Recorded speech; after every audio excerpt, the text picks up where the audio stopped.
Et bonsoir à tous et bienvenue en cette nouvelle année à la une de l'actualité sur AD4 TV. Cérémonie de remerciement de l'honorable M. Athanase Kofi Kwame à la population du département de Bokonda. Ce moment de communion dénommé Merci Bokonda, qui était à sa première édition, a eu lieu le vendredi 31 décembre 2022 à la gare routière de Bokonda. C'est dans une ambiance bon enfant que s'est déroulée la cérémonie qui a vu la présence de toutes les associations ethniques ainsi que celle du maire de la commune de Bokonda. C'est dans la joie de la population que l'honorable M. Athanase Kofi Kwame a offert une moto tricycle et 3 machines broyeuses de manioc à des associations coopératives. Le président de l'Assemblée nationale, Adama Bitogo, a déclaré qu'au cours de la session ordinaire 2022 de l'Assemblée nationale, qui aurait duré du 2 avril au 27 décembre, ce sont au total 65 projets de loi qui ont été examinés puis adoptés par l'institution contre 23 projets de loi en 2021.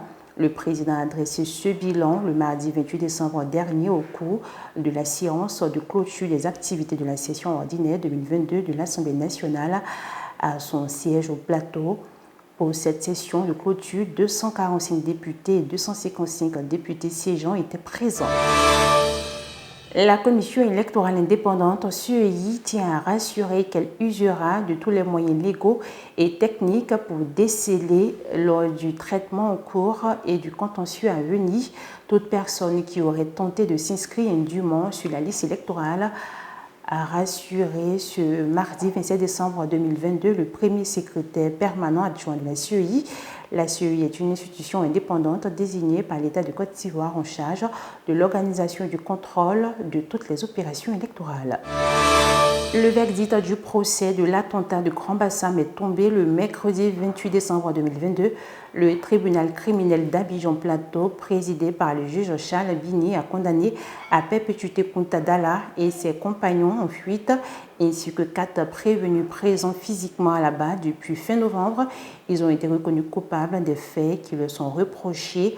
Le juge les a condamnés à payer un franc symbolique à une grande partie des victimes et des dommages et intérêts à une autre partie qui varie entre 10 et 50 millions.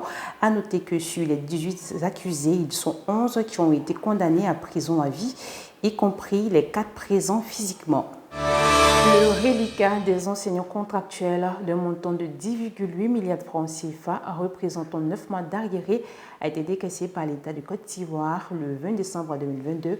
Au nombre de 10 282, ces enseignants, il faut le rappeler, ont été recrutés en 2019 dans le cadre du premier programme social du gouvernement pour pallier le déficit d'enseignants dans les classes du primaire et du secondaire. Et puis terminons cette édition avec une note sportive.